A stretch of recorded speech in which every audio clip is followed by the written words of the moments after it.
Welcome to the podcast ABCs of Parenting Adult Children. Please join us as we discuss parenting adult children and the unique struggles that it comes along with.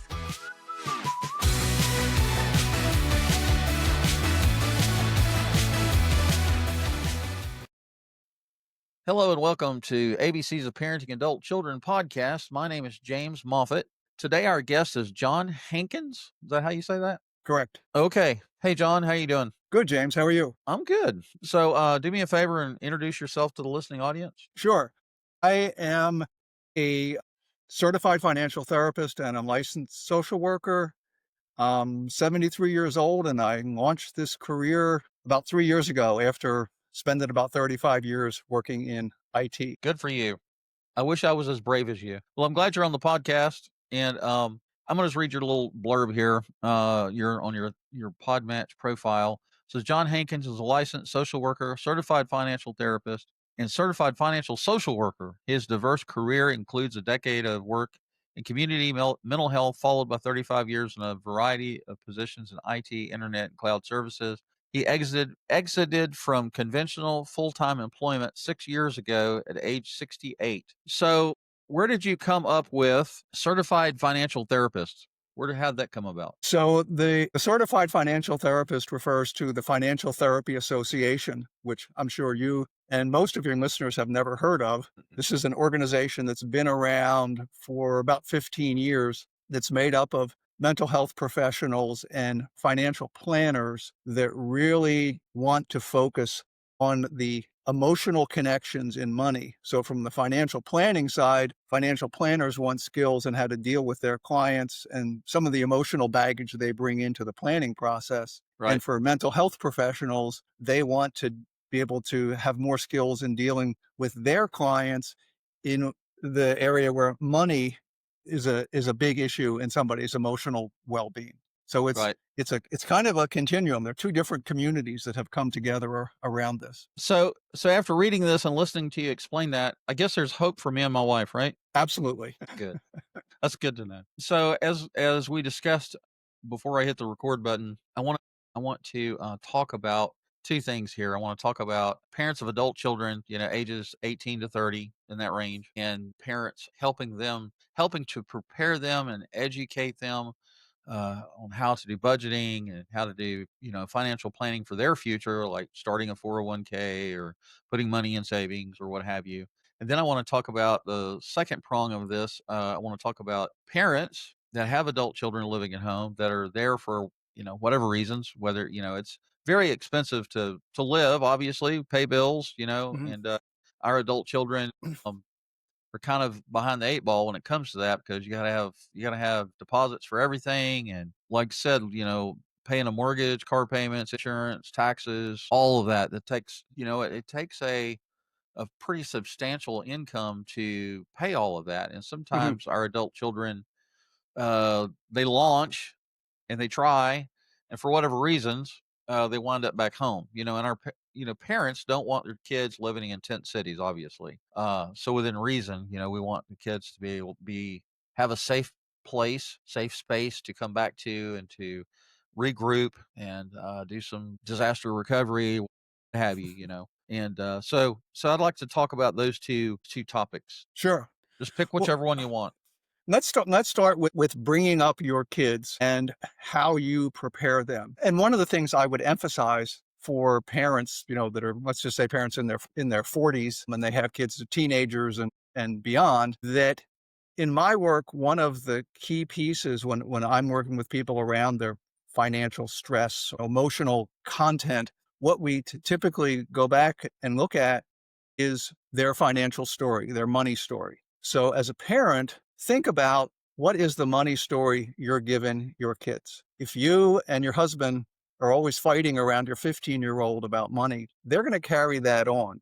I guess my message is, it's not just kind of didactic knowledge. It's not just, here's how you have a checkbook, but there's a lot of content in your house and a lot of things you can do to really prepare your kids just in terms of your own approach to money and what you're teaching through that. So that's number one. Number two is some basic lessons around budgeting. It's amazing how many kids never really get shown a budget. I think that our kind of financial education in this country is really seriously lacking. So Right. if you can, and there's lots of stuff, free podcasts, free webinars, find some material for your kids. It may be that you're not so good at it. So find some material for you as well. Make it a family Right. activity. So that's one part. I think a second piece is the idea this that time is your friend. When you're 20 years old, time is your friend. Start putting money away now. It is going to pay Right. huge dividends, 40 years down the road. That is a very, very difficult concept to absorb. I'm, you know, I'm Amen, right brother. there. Preach it. So I don't have any silver bullet there of, oh, here's how you make that work. But I think if you can start talking about that and thinking about that, even if it's small amounts of money, even if you just help your kids set up some kind of a savings account, if it makes sense, some kind of brokerage account, just something where they start saving and they see that as their future down the road. Those I think are the two biggest issues. Of course, other issues would come into it if your kids they're coming out of college, they're starting a job. Understand what are your benefits around retirement plans? Do you get a contribution? Can you tax shelter some money? Some different pieces like that. Another piece I would say, particularly for college kids, and I just think it's a disgrace what credit card companies have done in terms of, hey, you're 18 years old. Here, have a credit card. Yeah, I've got a story for that. Help your kids understand the real cost of credit and to steer clear of credit cards. I mean, if you can do those three things, kind of budgeting, saving for the future and managing your credit, man, that's, you're doing great. So the first thing I want to say is that I was raised in the 70s and 80s. I got out of high school in May of 1980. So I was in high school from 76 to 80. And I watched my parents buy a home in the 70s, and they had a 30-year mortgage on it, and they paid it off in 15 years. So I think they made double payments, right? And so my parents told me, they told me how important it was to pay your bills and to save. And I remember my dad sitting down at the kitchen table writing out checks. They paid their bills monthly at that time. They were ex-military. They went to the commissary at Carswell Air Force Base in the Fort Worth area, Dallas Fort Worth area. And I remember watching him write checks, stick them in envelopes, lick and stick and put it on, go take it out to the mailbox, all this stuff, right? But they never set me down and taught me how to budget. They never showed me with pen and paper, pencil and paper. There was no such thing as computers back then. There was no Microsoft Excel spreadsheet where you could set up your budget or any of that stuff. So it wasn't until I was probably in my 20s or 30s before I finally figured out, oh, hey, if you don't pay your light bill, they'll cut your electricity off. If you don't make your car payment, they'll come tow it off in the middle of the night. You don't pay your rent, you don't have a place to live. So all of a sudden things were happening and I was going, well, okay, we need to set up a spreadsheet and outline all of our bills and see, the difference between the income that's coming in and the bills that are going out, and define our needs versus our wants. Well, our needs are, I need a place to live, electricity, water, food, gas, car to drive around to go to work, blah, blah, blah, And I probably didn't learn that until my 30s, honestly, my early 30s. And so it's almost like, I don't know. I would hope that other parents in the 70s did a better job at training their children when it came to finances, because mine missed the boat. There was no financial boat in my house, other than I knew my dad paid the bills, right? And so when you started talking about credit cards, my story on that is, you and I have IT in common. It's one of the common threads between us. So I was working at the College of Charleston, downtown Charleston, I don't know, 2000s, early 2000s. And I worked at the Bell South building, and the college turned the Bell South building into IT, finances. There was like 6 floors, and I think IT took up 3 of the 6 floors. And then one of the floors was for lectures for kids, right? And so one of the things I noticed on the first floor, there was a bulletin board with all kinds of advertisements and stuff for the kids. And I come from a very conservative background. And I'll just say that some of the stuff I saw on that bulletin board for the kids was appalling, to say the least. And anyway, one of the things that I saw with my own two eyes was when the kids got out of class for lunch, right there at whatever the streets are, there was like a four-way stop, right? There, right there at the street, there was like a Starbucks in the corner. And the credit card companies were on all four corners of those streets with little Wow. handheld devices, and they were handing them to the kids to sign up for credit cards. And it was just amazing to me how many kids signed up for credit cards, didn't have an income of any kind, but they're getting these credit cards and are buying stereos and laptops and all kinds of electronic gizmos, and then they get out of college with all the student debt, and they wind up at home. Well, guess who's paying those credit card bills? It's not those kids. The parents were winding up having to pay those credit card bills, or the kids didn't pay the credit card bills, and then they wound up out of college with student loan debt and credit card debt right out of the gate. And that really made me angry when I saw what the credit card companies were doing, starting them out young. Yeah, well, I think it's worse now. I think we're in this, what I call is this frictionless economy, where you look at, oh, here's something that I want, and it's $100 and I haven't got $100. Well, no problem. We'll send it to you. And you just, you're just going to make a monthly payment. Just sign up here. It's going to be $8 a month for the next 5 years. Right. So they make it so easy to get into debt that, yeah, it's not great. I did want to go back though, because I think it's interesting with your parents, that the fact that your parents paid off their mortgage in 15 years, it says something about their sense of financial management. And it's sad that they didn't pass that on to you, because it was in your household. I mean, if they'd have sat you down and talked that through, then that, I think, could have been influential on you. My parents, my mother was the finance person in our house. And at some point, I don't know, I was like 15 years old. She was talking to me about mortgages, and I didn't know mortgages from anything, but she said, oh yeah, you 30-year mortgage and you're paying these interest rates. The first 10 years, almost all of what you pay is in interest. Which That's was right. like a whole concept that I had not even thought about. And it didn't have any application to me then, when I was 15. However, when I was 25 and looking at that, suddenly the light started to come on for me. So it's these little seeds that can get planted that can bear fruit down the road. I also just wanted to add another piece was, so I don't think that there was great financial literacy in our household, but the one thing so I grew up in the 60s, that for my parents, the one thing they taught me was, you want money, you work. I always worked. Right. And that, to me, and watching my own kids grow up, I have not been as successful in getting them to work, but that taught me a big lesson right off the bat of, I got my paycheck's got X dollars in it. Here's my wants and needs. This is the only thing I got. So, I better manage it carefully. And that, I think that paid off for me. One of the things that young adults don't realize is that banks are predatory in nature, and they are in the business of doing what? Making profit. Mhm. That's what the bank is in business for, is to take your money and hold on to it for you so they can use that money to lend to other entities, right? And they'll be happy to loan it back to you at an interest rate. So when you're young, let's say you have no credit, or you have bad credit, or whatever. You have an established credit. So to get credit as a 20-year-old, or 23, 24, 25, whatever, what's going to happen is they're going to say, okay, well, you haven't established credit yet, so we'll happily loan you the money or give you a credit card, but you're going to have a 35% interest rate, right?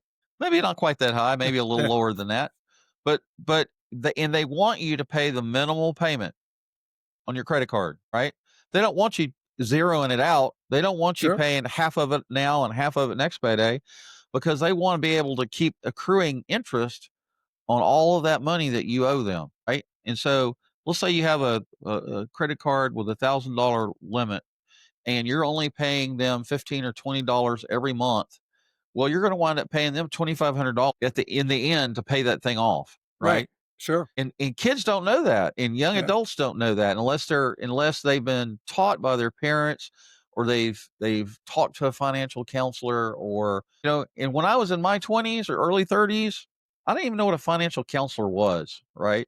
I didn't know that I needed to talk to somebody and get the knowledge that I needed to understand these things. I learned and I'm still learning through the school of hard knocks, right? Through the consequences of making those mistakes. And of course, parents now, none of us want our kids to make the same mistakes we made. We want to educate them. We want to give them the benefit of our wisdom so that they can be better prepared for the future, right? And Sure. and make better decisions with their money. That's the goal. That's the goal, right? So tell us, go back to your 20s and 30s and give us a little peek into your coming of age and your financial literacy. Oh boy.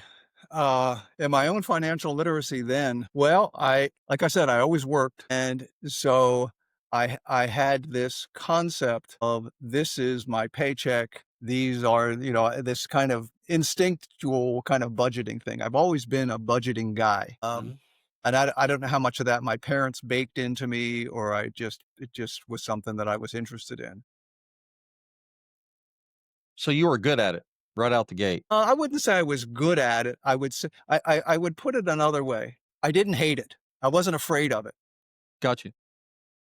There was things about it that I liked. And when I was took me 7 years to get my undergraduate degree. I went to school part-time, worked full-time. Then when I finished my undergraduate degree, I took a couple of accounting classes, a couple of business classes. And then I got went into graduate school and got a degree in social work. And that was, I borrowed money for that. I got a scholarship, paid all my tuition, but I couldn't work full time. So I borrowed money to cover that. And then I went into a PhD program, and I was a graduate student for 5 years. I was borrowing money every year.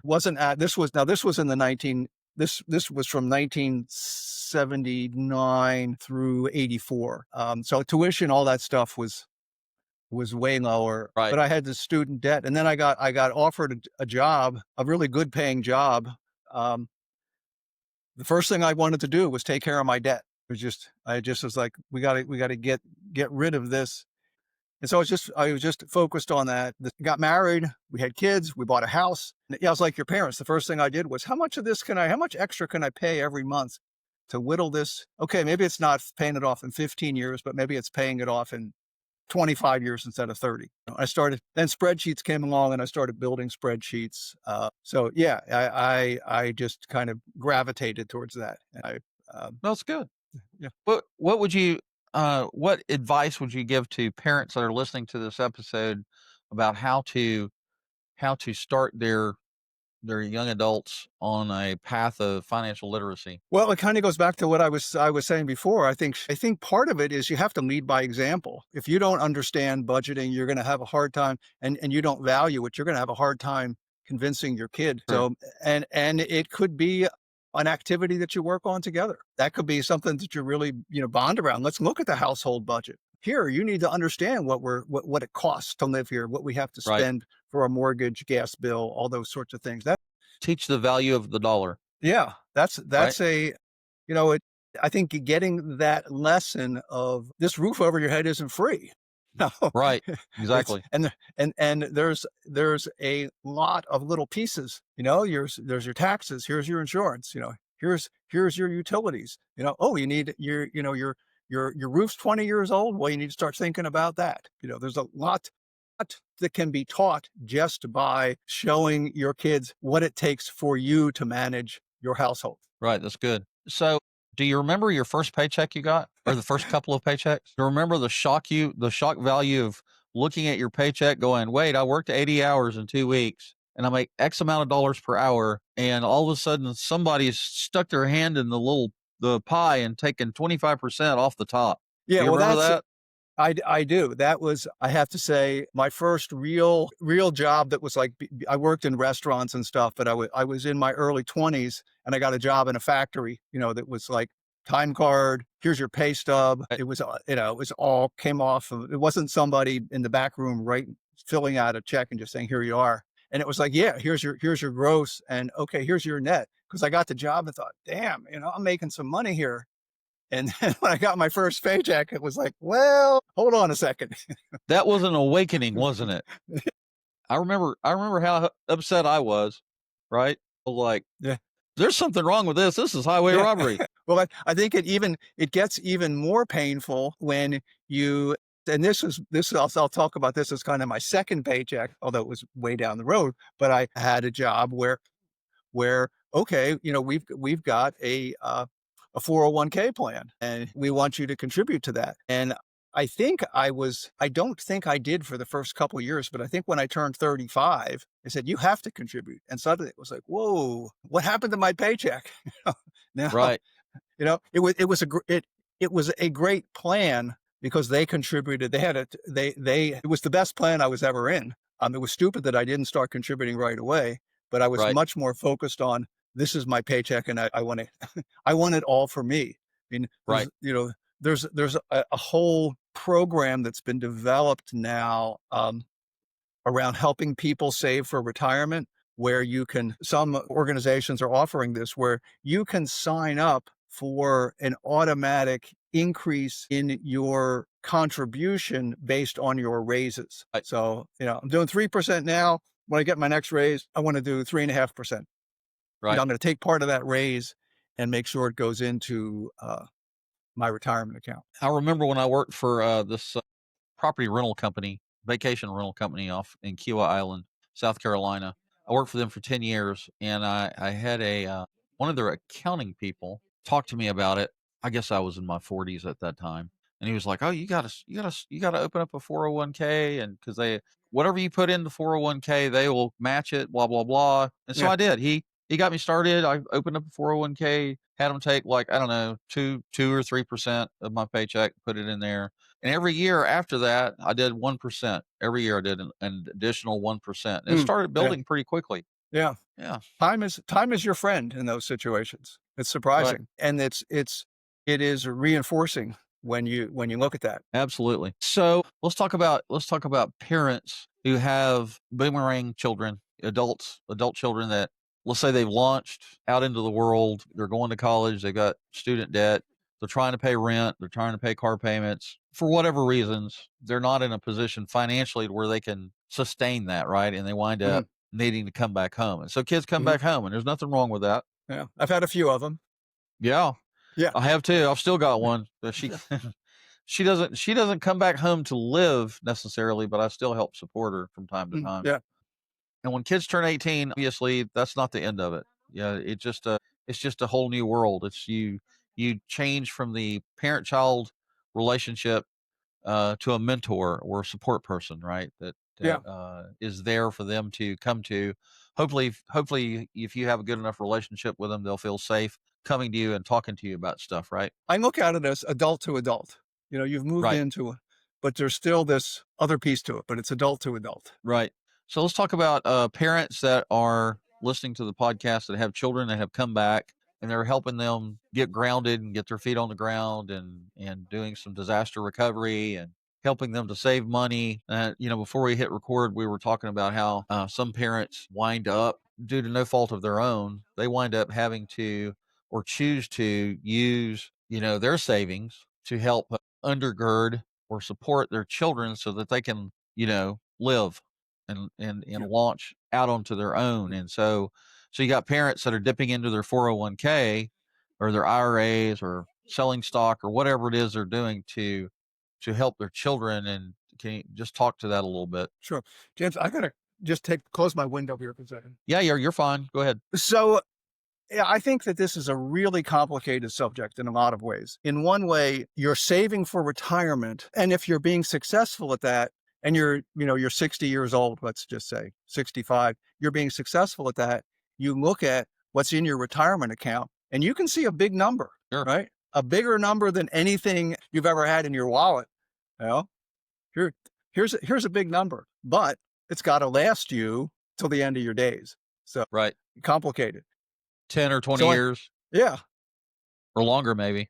Yeah.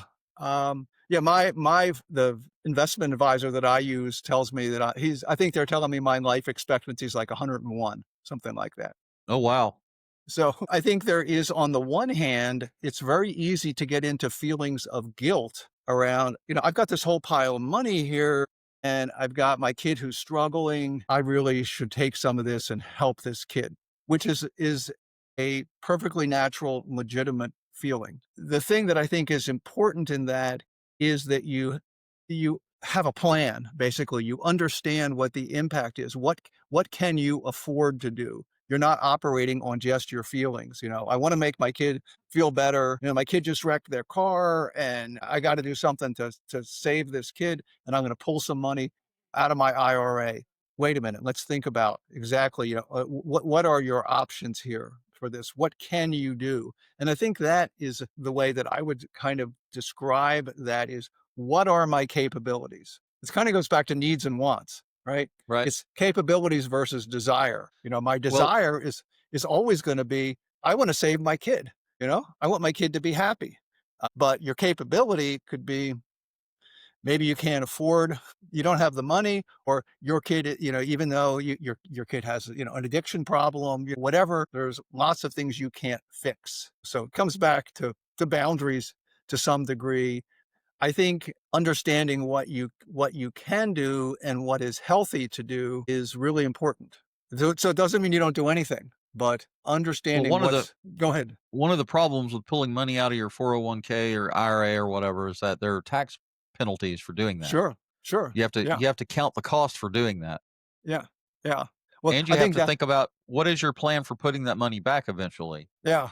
You look at let's say you're over 59 and a half, so taking money out is not, there's no penalty for that. But you look at, oh, I got all this money, I'll just pull some of this out. Wait a minute, it's all that money. Yeah, there's a big slice coming off the top. So let's clearly understand what is the after tax picture of this. You're looking at the pre-tax picture when you're looking at your 401k balance. What is your after tax picture? It's exactly the same as your paycheck. Hey, here's your job. Right. You make, hey, your salary's $100,000 a year. Okay, what's my take home pay?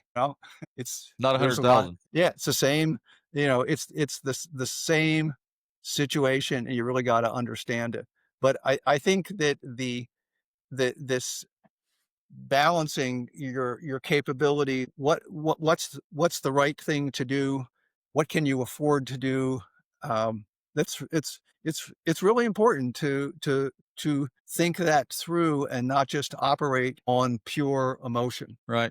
So talk a little bit more about, you were talking about emotional baggage and how people look at their money situation and how emotions get wrapped up in all of that. How do you approach that? Well, Like the money every story you were talking yeah, about. everybody has a money story, kind of a typical process. I mean, nothing's really typical, but let's just kind Sure. of think about the general process is,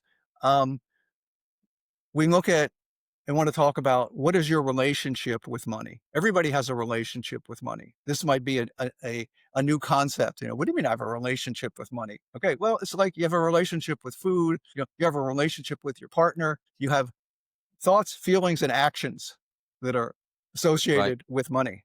It's a Okay, love-hate so relationship. yeah, and let's dig into that. And Right. it typically starts with, what happened when you were a kid? What did you learn? What are the lessons that your parents taught you? Maybe one of the lessons is they always fought about money. Money's a bad thing because, every time my parents talked about money, they fought.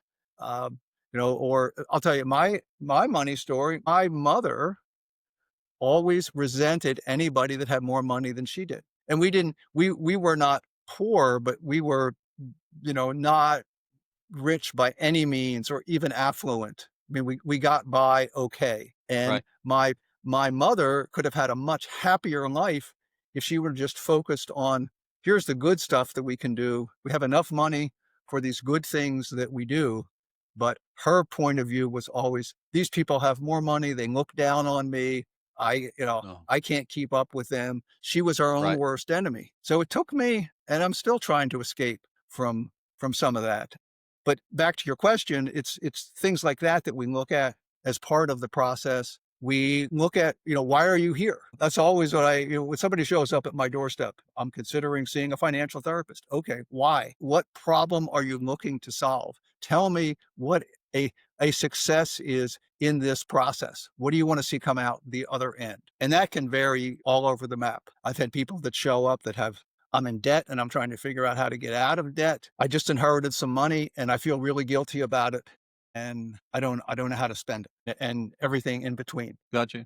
All right. So I think you've already kind of just you've already told us what financial therapy is. Who can benefit from financial therapy? Well, I think it's quite a range. For me, my focus is on people that are at or near retirement that are experiencing a lot of anxiety about that whole process. So some of that may be financial, some of it just may be much more about what's my identity, all of those pieces. But I'm pretty convinced that in today's world, the retirement process has been made so complicated. Here's all these different pieces that you have to understand. You're saddled with managing your money.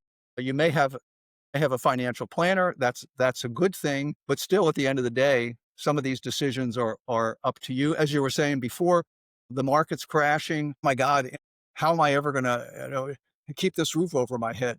What's going to happen in the next 10 years? Right. Excuse me. So people that are struggling with that kind of anxiety, and it doesn't necessarily mean that they don't have the money.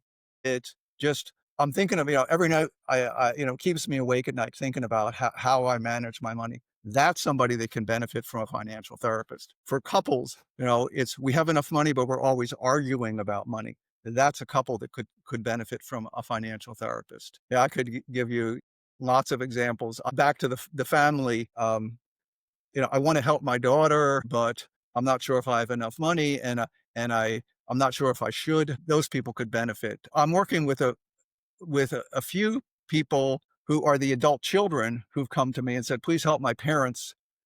Oh, really? They're can you work with them? I've had a few people that have come to me, adult children, and said, "Can you please fix my father? He doesn't want to see you, but he needs to be fixed. He's spending all of his money and he needs an Oh, intervention." And I'm kind of right, not there. right. Can't do Dad's that. got to come to you himself. Yeah, yeah, yeah. So Well, I it's mean, quite a range. especially once you become an adult, money is such an integral part of, money makes the world go round, right? That's what Yeah, they say. And yeah. you have to have money to live. You can't live without it because you have to pay bills. I mean, there are places on the globe that you can live on half of what we make here in America, and live comfortably. Mhm. But we don't live in those places. We live here and, in the great realm of capitalism, right? And I don't really want to get into politics too much, but the trade war and the tariff war that's going on between us and all these other big geopolitical entities, the one of the things that happens is that the increased cost of doing business is going to trickle down to guess who? The consumers. We're going Yeah. to wind up paying $12 for a carton of eggs instead of 4, or whatever. So the cost of goods and services goes up exponentially when there's a trade war. And who knows how that's going to turn out, but it affects the financial markets. Mm. Financial markets have been taking a huge hit in the last, well, I don't know, 2 months, right? Yeah, And so that's affecting everybody's bottom yeah, dollar. yeah. Well, all I can tell you is, and I've spent a lot of times looking at the volatility in the financial markets. I think it's a really fascinating topic. Probably some of this just comes with age. Okay, so I lived through 1987 crash. I lived through the .com. I was working on IT. I was working at IBM in the .com crash. I went through 2008. I've seen these crashes. I believe that we have volatility, the market goes down. Financial markets have been around for a very long time, way Right. longer than this country. So financial markets are kind of a feature of our civilization. And I believe that they will, this one, yeah, we're in some volatility now. I believe this will come back. It might get really bad. I mean, it could be like 2008 where the market really took 4 years to come back to where it was. From 2008 to 2012, it took 4 years to climb Right. back, and then it took off. Okay, then we've had some great years since Right. then. My own belief is that we have to just stay the course. If things really are, if this time is different and that things are really way worse, then I think we'll get into bigger problems where how much we have in our 401k is going to not matter that much. Right. There's a lot of other things where where things could get much worse. Well, You know, absolutely. Well, so there's talk about recession and all that yeah, stuff. yeah. But my message is, in terms of your investing, is if you're not planning on retiring in 2 years, stay the course. If you are planning on retiring, your plan should have some money that is not tied. You've got some diversification, you've got something in fixed income. It's not all in the stock market. That's really key, and that's really where having a good financial planner comes into that. I've done all my own financial planning. I've built for me a plan that I can sleep at night. I think I've got enough Good. money to see me through. I've got enough in CDs to see me through, anticipation of this, to see me through 2 or 3 years of really bad times. So it doesn't solve the problem, but Well, and yeah. that didn't happen overnight either. Yeah. But staying up and lying awake at night and worrying about it's not going to solve the problem either. I guess my message is kind of, you're not alone in this. We're all in this together. We're going to figure it out. There are people like me that are here. If you need somebody to talk to, please, get a hold of me, or somebody in your community. Right. Don't keep it bottled up. Do you have a website, or do you write a book? Yeah. Or Yeah. what's your? It's www.financial-therapy.me. I'll send you all my links. Okay, good. Well, I think this was a really good conversation. And John, I had to think what your first name was, John. This was a really good conversation. Thank you for being here. To the listening audience, I want to say thank you for the privilege of your time. Thank you for being on the podcast episode. You can listen to this podcast on Captivate, Amazon Music, iHeartRadio, Apple Podcast, and Public Radio. You can watch the video episode on rumble.com. That's rumble.com. Our website is located at parentingadultchildren.org, common spelling. And the website, you get my contact information. You can send me an email, leave me a voicemail, and I'll get back to you. The blog has an upcoming show schedule where you can see what the next 2 months worth of shows, who's going to be on it, all of that. And there's a place where you can leave a review for the podcast episode you're listening to. Just at the very top of the website, there's a review tab that you can click on. Also, if you're listening to this podcast episode on Apple Podcasts, they got a place right there on your smartphone that you can click right there and leave a review while you're listening to it. I release a new episode every Friday morning at 8 a.m. And again, thanks for being here. And John, thank you for being here. And everybody have a wonderful day. Thank you, James. Please tune in next week for another episode of our podcast on parenting adult children.